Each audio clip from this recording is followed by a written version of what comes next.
नमस्कार दोस्तों, मैं doctor Neeraj Gupta MD medicine हूँ। सबसे पहले तो मैं ये बोलना चाहूँगा कि बिम्मी जी, नम्रता जी और वीरा फाउंडेशंस की समस्त महिलाओं का ये कहकर के पर्चे कराना उचित नहीं कि वो सब ब्यूरोक्रेट्स और डिफेंस अधिकारियों की पत्नियाँ हैं। क्या हम इनका इस तरीके से पर्चे नहीं करा सकते कि ये वो महिलाएं हैं जिनमें दूरदृष्टि है, लगन है और समाज के लिए कुछ करने की इच्छा है। ये वही महिलाएं हैं जो अपनी किटी कल्चर पार्टी से अलग होकर के समाज के लिए कुछ करना चाहती हैं। अब जैसा कि मुझे बोला गया है कि मुझको इस कोरोना बीमारी के बारे में कुछ बातें आपके सामने रखनी हैं, तो मैं ये समझता हूँ कि जब ये लॉकडाउन ख़त्म होगा, वो सबसे ज़्यादा इम्पोर्टेंट है कि उस समय हमको क्या क्या सावधानियाँ बरतनी होंगी, क्योंकि पहले भी इस बारे में कई बार बातें हो चुकी हैं।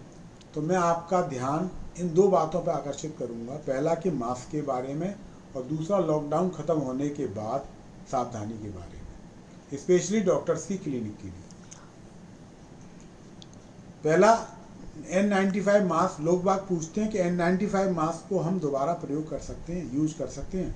तो मेरा कहना है कि हाँ, बिल्कुल कर सकते हैं। N95 मास्क को आप 8 घंटे लगातार यूज कर सकते हैं। यदि आपको बीच में N95 मास्क आपने उतार लिया या वो नमी की वजह से गीला हो गया, तो आपको इसको यूज नहीं करना है। फिर आपको इसको दूसरा नया मास्क ही यूज करना है, और इस मास्क को आपको धो करके सेवलॉन से, डिटॉल से या साबुन से उसको रोशनी में या धूप में सुखा लेना है, और 3 दिन बाद दोबारा इस मास्क को आप प्रयोग कर सकते हैं। दूसरा, मैं आपकी तरफ ये ध्यान आकर्षित करना चाहता हूँ कि जब ये लॉकडाउन खुलेगा तो पेशेंट्स डॉक्टर्स की क्लिनिक पे भी जाएंगे, और यदि वहाँ पे ज़्यादा भीड़ हुई या सावधानी नहीं बरती गई तो वहाँ पे क्रॉस इन्फेक्शन की वजह से एकदम से दृश्य बहुत ही ज़्यादा भयावह हो जाएगा। तो इसलिए आप जब डॉक्टर की क्लिनिक पे जाएं, सबसे पहले समय से अपना अपॉइंटमेंट बुक करें, और डॉक्टर के यहाँ जाने से पहले मास्क लगा के जाएं, अपने साथ सैनिटाइज़र लेके जाएं, अपने साथ अपना आधार कार्ड लेके जाएं।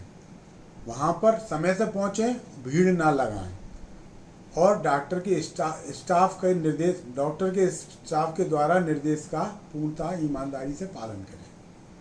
अब इसके बाद में यदि आपके पास डॉक्टर्स के पुराने पर्चे हैं तो उनको, डॉक्टर्स को या उनके स्टाफ को व्हाट्सएप के थ्रू उनको दे दें, जिससे कि पर्चों के द्वारा संक्रमण का खतरा कम से कम हो सके। बाकी का हाथ की साबुन से धुलाई, सोशल डिस्टेंसिंग, ये सब बारे में आपको पता है। स्वस्थ रहें, प्रसन्न रहें। जय हिंद, जय भारत।